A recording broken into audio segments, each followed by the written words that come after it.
Chapter 9 Out of the Deep.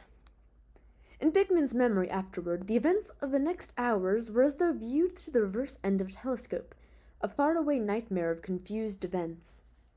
Bigman had been slammed against the wall by the sudden thrust of force. For what seemed long moments, but was probably little more than a second in actuality, he lay spread-eagled and gasping. Lucky, still at the controls, shouted, "The main generators are out." Bigman was still struggling to his feet when the crazy slope of the deck. "What happened?" "We were hit, obviously, but I don't know how badly." Bigman said, "The lights are on?" "I know. The emergency generators have cut in." "How about the main drive?" "I'm not sure. That's what I'm trying to test." The engines coughed hoarsely somewhere below and behind. The smooth purr was gone, and in its place a consumptive rattle sounded that set Bigman's teeth on edge. The Hilda shook herself, like a hurt animal, and turned upright. The engines died again. The radio receiver was echoing mournfully, and now Bigman gathered his senses sufficiently to try to reach it. "Star?" It said. "Lucky Starr. Evans at this end. Acknowledge its signals." Lucky got there first. Lucky speaking. "What hit us?" "It doesn't matter," came the tired voice. "It won't bother you any more. It'll be satisfied to let you sit here and die." "Why didn't you stay away? I asked you to." "Is your ship disabled, Evans?" "It's been stalled for 12 hours. No light, no power. Just a little juice I can pump into the radio, and that's fading. Air purifiers are smashed, and the air supply is low. So long, Lucky." "Can you get out?" "The lock mechanism isn't working. I've got a subsea soup. If I try to cut my way out, I'll be smashed." Bigman knew what Lou Evans meant, and he shuddered. Locks on subsea vessels were designed to let water into the interlock chamber slowly, very slowly. To cut a lock open at the bottom of the sea in an attempt to get out of a ship would mean the entry of water under hundreds of tons of pressure. A human being, even inside a steel suit, would be crushed like an empty tin can under a pile driver. Lucky said, "We can still navigate. I'm coming to get you. We'll join locks." "Thanks, but why? If you move, you'll be hit again. And even if you aren't, what's the difference whether I die here quickly here or a little more slowly in your ship?" Lucky retorted angrily, "We'll die if we have to, but not a second earlier than we have to. Everyone has to die someday. There's no escaping that. But quitting isn't compulsory." He turned to Bigman. "Get down into the engine room and check the damage. I want to know if it can be repaired." In the engine room, fumbling with the hot micropile by means of long-distance manipulators, which luckily were still in order, Bigman could feel the ship inching painfully along the sea bottom and could hear the husky rasping of the motors. Once he heard a distant boom followed by a groaning rattle through the framework of the Hilda, as though a large projectile had hit sea bottom 100 yards away. He felt the ship stop. The motor noise dropped to a hoarse rumble. In imagination he could see the Hilda's locks extension bore out and close in on the other hull, welding itself tightly to it. He could sense the water between the ships being pumped out of that tube between them, and, actual fact, he saw the lights in the engine room dim as the energy drain on the emergency generators rose to dangerous heights. Lou Evans would be able to step from his ship to the Hilda through dry air with no need of artificial protection. Bigman came up to the control room and found Lou Evans with Lucky. His face was drawn and worn under its blonde stubble. He managed a shaky smile in Bigman's direction. Lucky was saying, "Go on, Lou." Evans said, "It was a wild hunch at first, Lucky. I followed up each of the men to whom one of these queer accidents had happened. The one thing I could find in common was that each was a V-frog fancier. Everyone on Venus is, more or less, but each one of these fellows kept a house full of the creatures. I didn't quite have the nerve to make a fool of myself advancing the theory without some facts. If only I had. Anyway, I decided to trap some V-frogs into exhibiting knowledge of something that existed in my own mind, and in as few others as possible." Lucky said, "And you decided on the yeast data?" "It was the obvious thing. I'd have something that wasn't general knowledge, or how could I even be reasonably sure they got the information from me? Yeast data was ideal. When I could get any legitimately, I stole some. I borrowed one of the V-frogs at headquarters, put it next to my table, and looked over the papers. I even read some of it out loud. When an accident happened in the yeast plant within 2 days later involving the exact matter I'd read about, I was positive the V-frogs were behind the mess. Only? Prompted Lucky. "Only I hadn't been so smart," said Evans. "I let them into my mind. I'd laid down the red carpet and invited them in, and now I couldn't get them out again. Guards came looking for the papers. I was known to have been in the building, so a very polite agent was sent to question me. I returned the papers readily and tried to explain. I couldn't. You couldn't? What do you mean by that? I couldn't. I was physically unable to. The proper words wouldn't come out. I was unable to say a word about the V-frogs. I even kept getting impulses to kill myself, but I fought them down. They couldn't get me to do something that far from my nature. I thought then, if I can only get off Venus, if I can only get far enough away from the V-frogs, I'd break their hold. So, I did the one thing I thought would get me instantly recalled. I sent an accusation of corruption against myself and put Morris's name to it. Yes, said Lucky grimly. That much I had guessed. How? Evans looked startled. Morris told us his side of your story shortly after we got to Aphrodite. He ended by saying that he was preparing his report to Central Headquarters. He didn't say he had sent one, only that he was preparing one. But a message had been sent. I knew that. Who else besides Morris knew the Council Code and the circumstances of the case? Only you yourself. Evans nodded and said bitterly, And instead of calling me home, they sent you. Is that it? I insisted, Lou. I couldn't believe any charge of corruption against you. Evans buried his head in his hands. It was the worst thing you could have done, Lucky. When you sub-ethered you were coming, I begged you to stay away, didn't I? I couldn't tell you why. I was physically incapable of that. But the V-frogs must have realized from my thoughts what a terrific character you were. They could read my opinion of your abilities, and they set about having you killed. And nearly succeeded, murmured Lucky. And will succeed this time. For that I am heartily sorry, Lucky, but I couldn't help myself. When they paralyzed the man at the dome lock, I was unable to keep myself from following the impulse to escape, to get out to sea.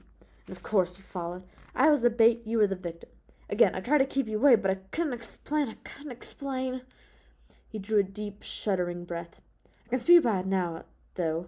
They lifted the block in my mind. I suppose we're not worth the mental energy they have to expend, because we're trapped, because we're as good as dead and they fear us no longer. Bigman, having listened to this in increasing confusion, said, Sans and Mouse, what's going on? Why are we as good as dead? Evans, face still hidden in his hands, did not answer. Lucky, frowning and thoughtful, said, We're under an orange patch, a king-sized orange patch out of the Venusian deeps. A patch big enough to cover the ship? A patch 2 miles in diameter, said Lucky. 2 miles across. What slapped the ship into almost a smash-up, and what nearly hit us a second time when we were making our way to Evans' ship, was a jet of water. Just that. A jet of water with the force of a depth blast. But how could we get under without seeing it? Lucky said, Evans guesses that it's under V-frog mental control, and I think he's right. It could dim its fluorescence by contracting the photocells in its skin. It could raise one edge of its cape to let us in, and now here we sit. And if we try to move or try to blast our way out, the patch will let us have it again, and a patch never misses. Lucky thought, then said suddenly, But a patch does miss. It missed us when we were driving the hill toward your ship, and then we were only going at a quarter speed. He turned to Bigman, eyes narrowed. Bigman, can the main generators be patched? Bigman had almost forgot the engines. He recovered and said, the micropile alignment has been knocked off, so it can be fixed if I can find all the equipment I need. How long will it take? Hours, probably. Then get to work. I'm getting out into sea. Evans looked up, startled. What do you mean? I'm going after that patch. He was at the sea-suit locker already, checking to make certain the tiny force field linings were in order and well powered and that the oxygen cylinders were full. It was deceptively restful to be out in the absolute dark. Danger seemed far away, yet Lucky knew well enough that below him was the ocean bottom, and that on every other side up and all around was a 2-mile-wide, inverted bowl of rubbery flesh. His suit's pump jetted water downward, and he rose slowly with his weapon drawn and ready. He could not help but marvel at the sub-water blaster he held. Inventive as man was on his home planet of Earth, it seemed that the necessity for adapting to the cruel environment of an alien planet multiplied his ingenuity 100-fold. Once the new continent of America had burst forth into a brilliance that the ancestral European homelands could never duplicate, and now Venus was showing her ability to Earth. There were the city domes, for instance. No on Earth could force fields have been woven into steel so cleverly. The very suit he wore could not resist the tons of water pressure for a moment for the microfields that webbed its interior braces, always provided those tons were introduced sufficiently slowly. In many other respects, that suit was a marvel engineering. its jet device for underwater traveling, its efficient oxygen supply, its compact controls were all admirable, and the weapon he held.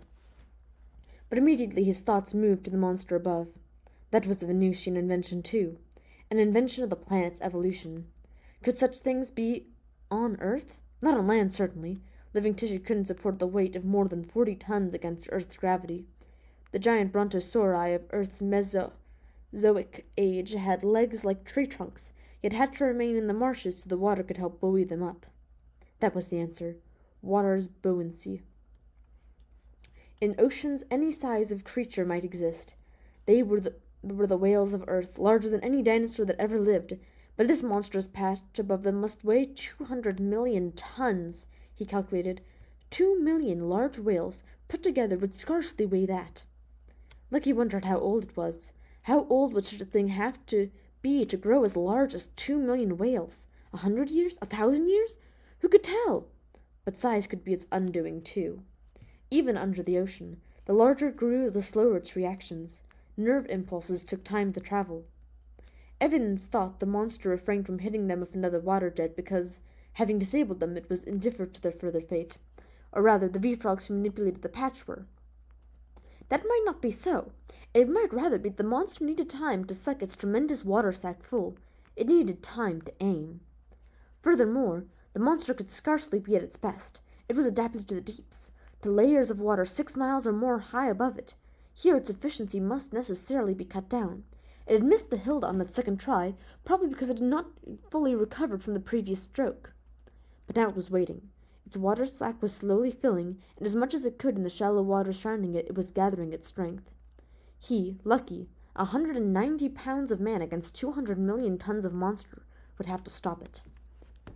Lucky looked upward. He could see nothing. He pressed the contact on the inner lining in the left middle finger of the sheathed force field reinforced mitten that gauntleted his hand, and a jab of pure white light poured out of the metal fingertip. It penetrated upward hazily and ended in nothingness. Was that the monster's flesh at the far end, or just the petering out of the light beam? 3 times the monster jetted water. Once, an Evans ship had been smashed. A second time, an Lucky's ship had been mauled, but not as badly. Was the creature getting weaker?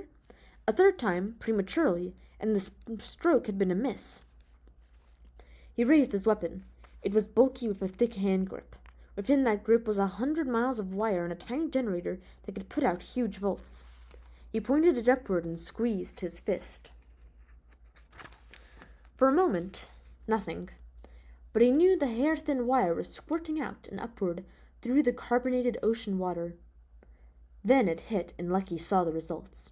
For in the moment that the wire made contact, a flash current of electricity streamed along it at the speed of light and flayed the obstruction with the force of a bolt of lightning.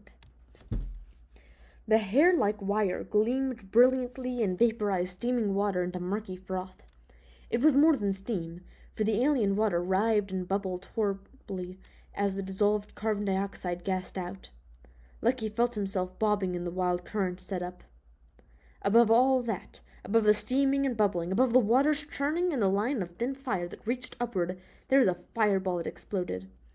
Where the wire had touched living flesh, there was a blaze of ferocious energy. It burned a hole 10 feet wide and as many feet deep into the living mountain above him. Lucky smiled grimly. That was only a pinprick in comparison to the monster's vast bulk, but the patch would feel it. Or at least in 10 minutes or so it would feel it. The nervous impulses must first travel their slow way along the curve of its flesh. When the pain reached the creature's tiny brain, it would be distracted from a helpless ship on the ocean floor and turn upon its new tormentor. But, Lucky thought grimly, the monster would not find him. In 10 minutes we have changed position. In 10 minutes he... Lucky never completed the thought. Not 1 minute after his bolt had struck the creature, it struck back. Not 1 minute had passed when Lucky's shocked and tortured senses told him that he was being driven down, down, down in a turbulent jet of madly driving water.